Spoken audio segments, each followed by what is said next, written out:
kick this off, what is course selection and why does it matter?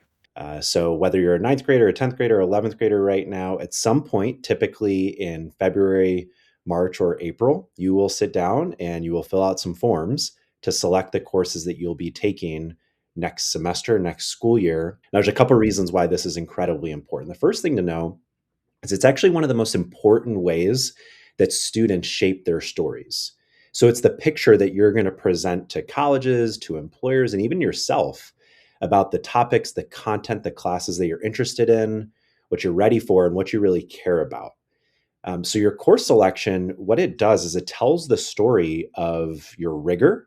So that's how challenging your classes are, your fit, how well they match with your goals and your strengths, and your focus, what you're developing over time.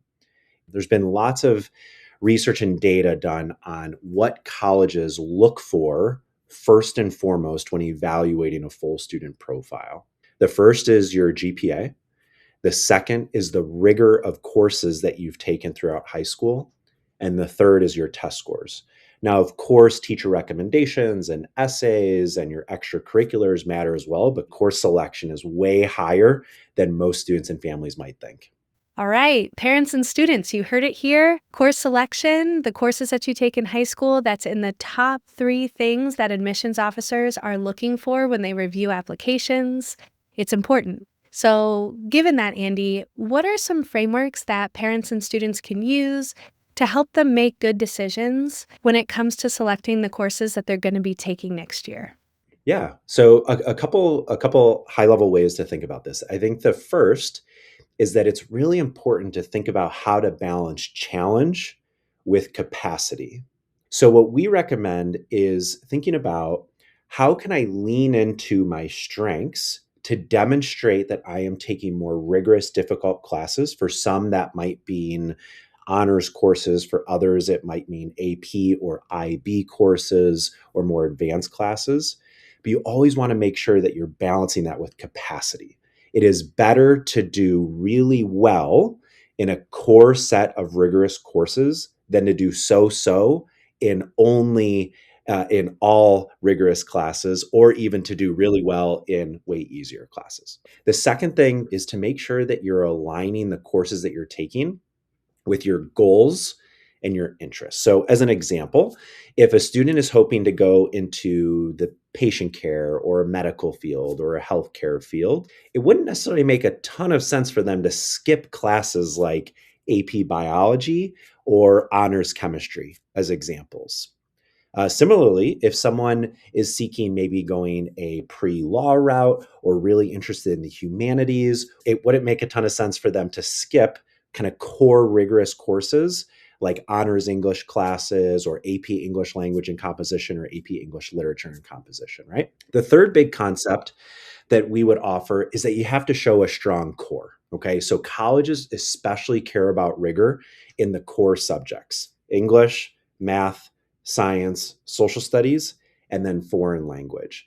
And the big question that they're going to often ask themselves when they're reviewing a transcript is, did this student take 4 years? And did they stretch themselves during those 4 years? Okay, so even if you love electives and even if there are places to really lean into a particular pursuit, you don't want to skip the solid core. Now, as an example, we work with a lot of students that are particularly strong in math, and they might be in a position to finish AP calculus or whatever the most rigorous calculus is that they have by the time they're 11th graders. Well, often there are still opportunities to then take statistics for 12th grade. Or similarly, sometimes a graduation requirement will only be 2 years of a foreign language. Now, depending on the schools that you're interested in going to, that may work just fine for your goals. But if you're hoping to go to a more selective colleges, most selective colleges are going to expect that you have taken that third and fourth year of a foreign language. All right. And then the final thing that I would offer for a way to think about this is that it's really important to not pick classes 1 year at a time. Okay. You have to understand prerequisites. Every high school is going to have certain courses that need to be taken before another course. And a big mistake that students and families can make is they'll select courses year by year And then if they don't fully understand the prerequisites, that can put them in a position to where they're actually not able to take the classes that they thought they wanted to take. Okay.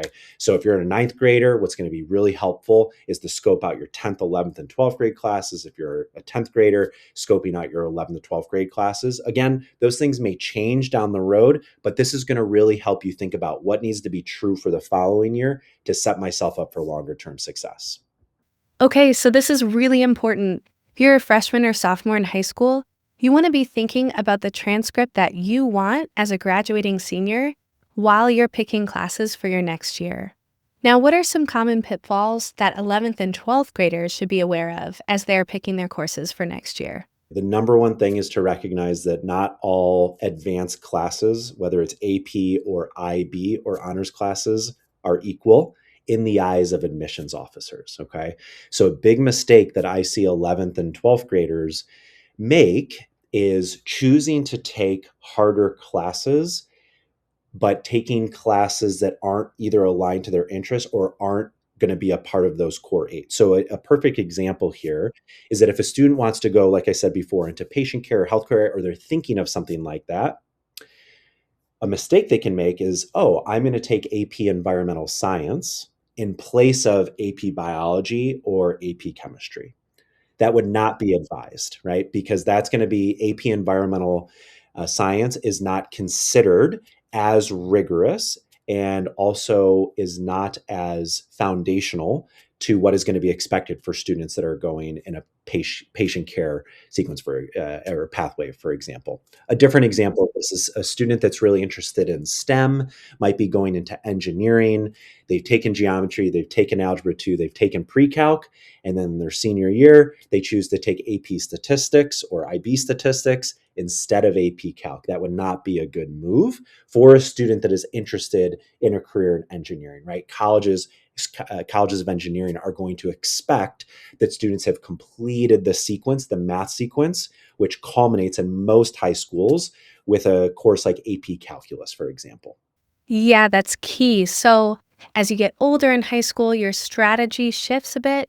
You're not just thinking about course selection and course sequencing in high school, you're also thinking about the kinds of courses that you want to take in college. Now, these frameworks are super helpful, but it does seem like a lot of the decision making around courses is very individual. It can change from student to student fairly dramatically. So, where do you recommend that students and parents go to get information that will help them make these very personal decisions? Yeah, I think there's a couple key places to go. So, first, it's really important to understand your course catalog that's available to you at your school. Almost most schools, I would dare I say, more than 90% of schools are going to have their course catalog posted on their website.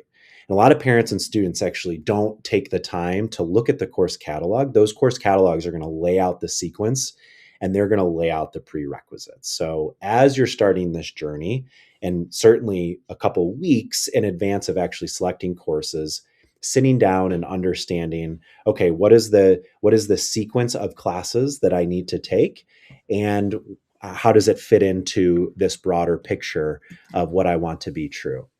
The second thing that I would offer is, if you have a sense for the type of school that you want to go to, even if you don't know the exact school, but you know the type of school you want to go to, pick a couple schools that are in that range, go to their websites, and they're going to have information around the type of profile of student that has been accepted to that school, right? You have the opportunity to review not just median GPAs and ACT scores, but what they're going to expect from a course load perspective. And so oftentimes students will go to a college's website and be like, oh, wow, they're expecting 4 years of a foreign language, but my high school only requires two. There's a mismatch, right? And there's where you need to make sure that you're super clear on that. The third thing, of course, is this is what we do at Backers all the time, right? We are often working with high school students and their families to get a sense for the students' longer term goals and interests, aspirations, desires, and then making sure that the course sequence is both reflective of their interests, what brings them meaning and excitement, what gets them inspired, and also is going to tell the great story that colleges are going to expect around their demonstrated achievements and signaling rigor and depth in particular courses. Thank you so much, Andy. This is really helpful. So, parents and students, Make sure you're familiar with your school's course catalog. It should be online on your school's website. If you're in 11th or 12th grade, go ahead and visit some college websites, some college programs that you're interested in, and take a look at the profile of their admitted grads. That will also help you make some smart course selection decisions. And then, of course, we're always here to help you at Backers. If you have any questions, feel free to email us at support@backers.com. And thank you so much for listening.